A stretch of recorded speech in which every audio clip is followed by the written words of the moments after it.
judiciary being independent. So judiciary can be independent not just from executive but from everything else as well. Article 124 talks about their appointment, their removal. Their removal has to be done. There's a specific provision for misbehavior.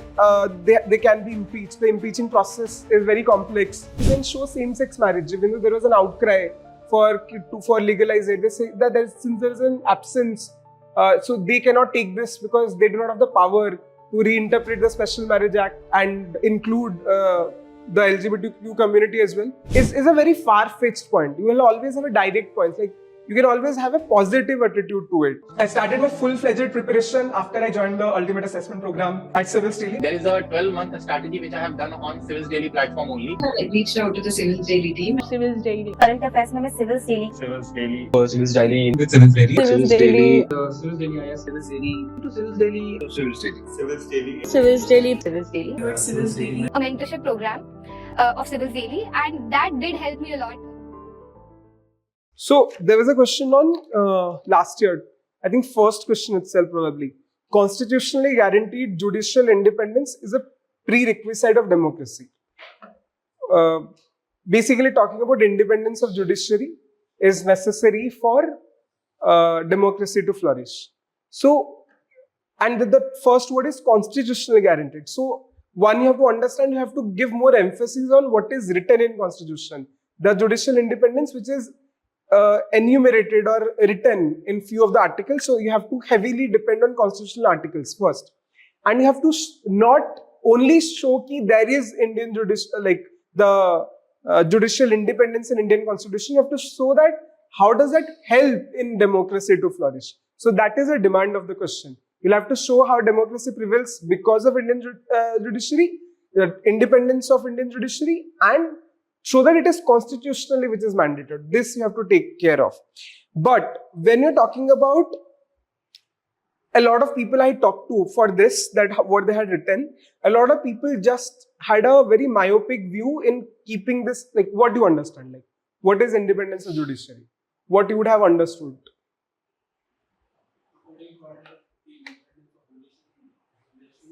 From executive, right? Separation of power, Article 50. That's what you understand, right? Majorly, yes. That is what is called the independence of judiciary, separation of power, Article 50, the essence of 50. But if this is a myopic view of taking this answer, it's nowhere talking about from executive. It's taking judiciary being independent. So judiciary can be independent not just from executive but from everything else as well. That it could be independent to make any laws or make any legislative processes. It is also independent to review its own judgments as well, or create new doctrines. There is independence from there.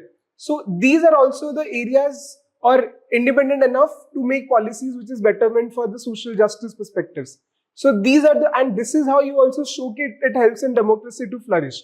A lot of people just kept it separation of power, separation of power, separation of power. It is 50% is talking about separation of power, but the rest 50 is also talking how Indian judiciary is independent enough to take decisions on its own. That also is about Indian judiciary being independent. So always think beyond what a basic answer would look like.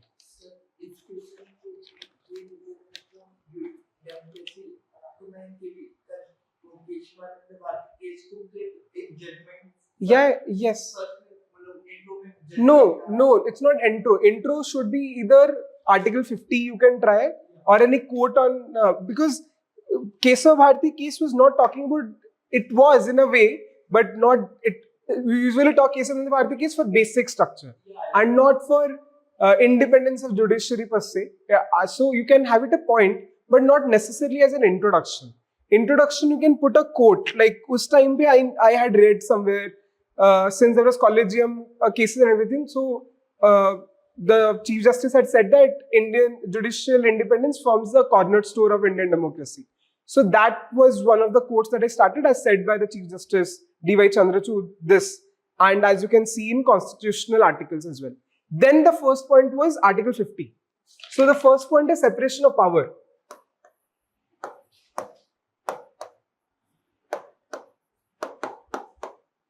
But separation of power is not only Article 50. This is from executive, right? What are the other articles that talks about judicial, like the separation of power for Indian judiciary? It does, but it's not exactly from separation of power, right? They're independent. It's not from executive, right? Like there's one way in which executive cannot hamper the working of judicial. There's 121 and 211 article, which is basically that in this one in Lok Sabha or like Indian Parliament, and this is state legislature, the conduct and the proceedings of the courts cannot be discussed. So these are basically the tenets that talks about the separation of power for Indian judiciary. Then second, there is absence of politicization.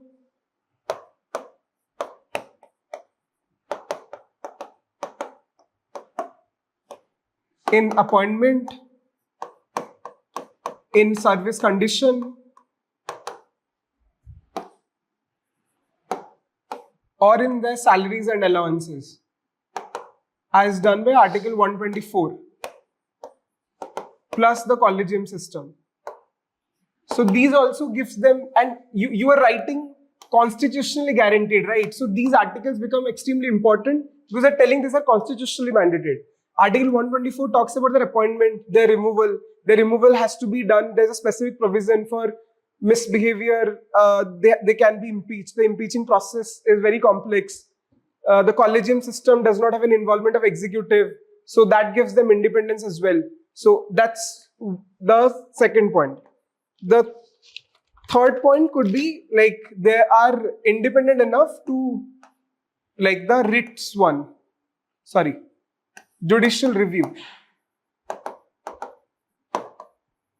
Like they're independent, like Article 13. So they're independent enough to declare any judgment null and void. I can give a lot of example for that. NAJSC cases is there. There is Sreya Shankar cases for judicial review.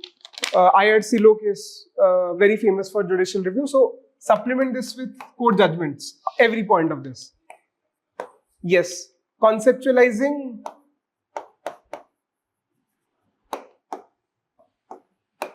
constitutional morality.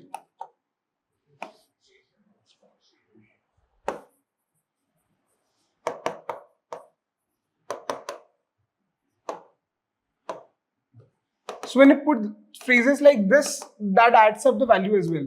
Then you can give example, basic structure, and Kesavananda Bharati case.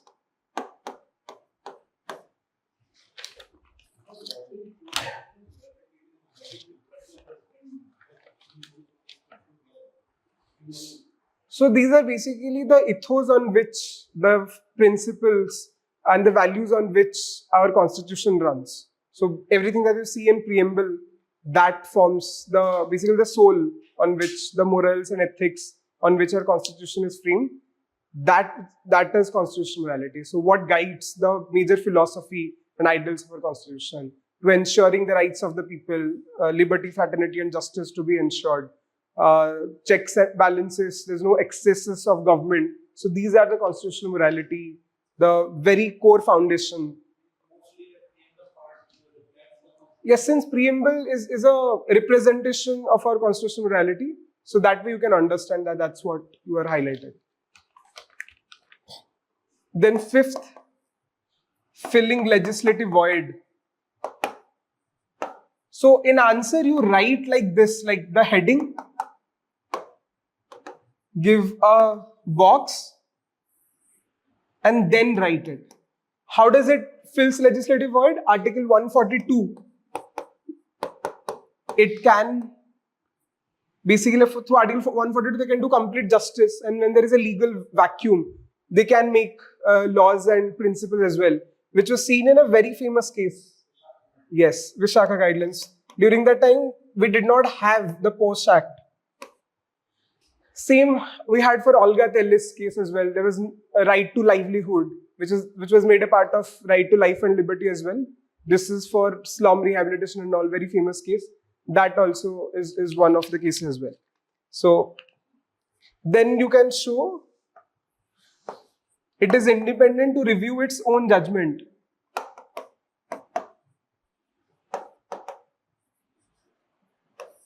You can give a lot of examples.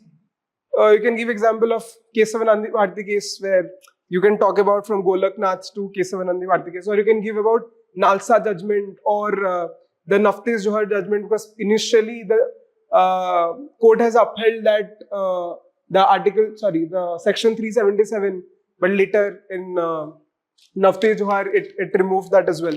So and then a line will there itself, right, and thus held in uplifting the voices of the marginalized, where you show that democracy ideals are being followed as well. Then, what other points that you can see, that what other ways it is independent enough? What are the other ways? See from the articles, what articles were seen? Yes.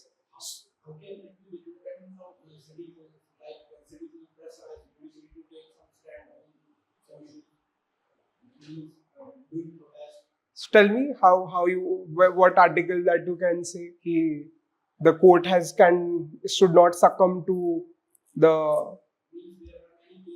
I understood it, but you have to find out an article for that or any case for that.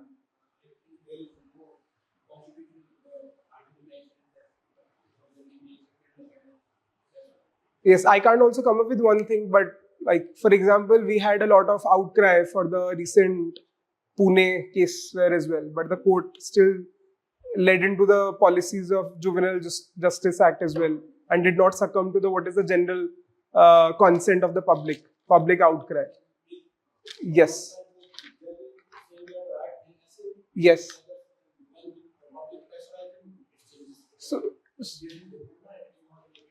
So, but you show that it's independent. So the court follow what is there as a part of the legislation. Similarly, you can show same-sex marriage, even though there was an outcry for legalize it. They say that since there is an absence, so they cannot take this because they do not have the power to reinterpret the Special Marriage Act and include the LGBTQ community as well. So they did not succumb to the citizens' outcry as well. But there are other ways, like how they have become progressive. So even in spite of not having, but having such example like this is a very far-fetched point. You will always have a direct point. Like you can always have a positive attitude to it. Like for example, it's being progressive in terms of Nalsa judgment or in terms of triple talaq cases, Sabarimala cases, in which it had ensured its independence to ensure the progressive ideals get fulfilled, and democracy, this is where it's manifested. Then also fairness in democratic institution. How? Governor, everything that we read starting only, are utilizing that knowledge for CBI, for elections. For governors, you say that what are the court judgments for which they have had for governor. For CBI, they had Vinit Narayan case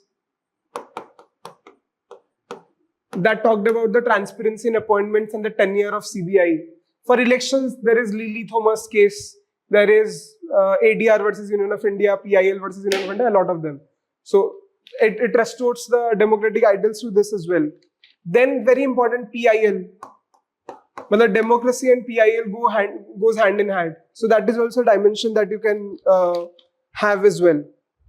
And if it's a 15 marker, you can have a way forward and tell ki, even though there is a lot of independence, but there's issues with it. You can write the issues of Collegium. You can write the issues of ki cooling off period has to be there, post-retirement things you have to write. And there is judicial misconduct, judicial overreach because of the using judicial independence. So that has to be taken care. Conclusion also could be given because in separation of power, the philosophers Aristotle and Montesquieu advocated for separation of power. The conclusion either could be court or could be something like Aristotle and Montesquieu as propounded, advocated for separation of power. So Indian judiciary follows something like that. So instead of just writing a generic article, generic statement, you can give a bit of value addition as well. So apart from Indian judiciary, for anybody who's writing for 2024, things that you have to keep in mind is one, the ADR. ADR could be a question in itself. Everything around ADR, what are the ways in which ADR is being implemented, the different ways, mediation, conciliation, and the 5 ways in which ADR is practiced. What are the lacunae in ADR? What are the lacunae in Lok Adalats? Who are eligible in Lok Adalats? Things like that. Next, we have tribunals. The growing, tribunals is always a controversial way. So issues with tribunals, reforms in tribunals can become a separate question as well. Next, what we could have is also representation, the women representation of disprivileged community representation, and another one which could be also there, the Chief Justice is extremely vocal about is the issues of subordinate courts in terms of everything, in terms of the appointments, representation, infrastructure, promotions, lack of e-courts, everything. Subordinate courts also becomes one of the crucial ways, one of the topics that you have to prepare thoroughly as well.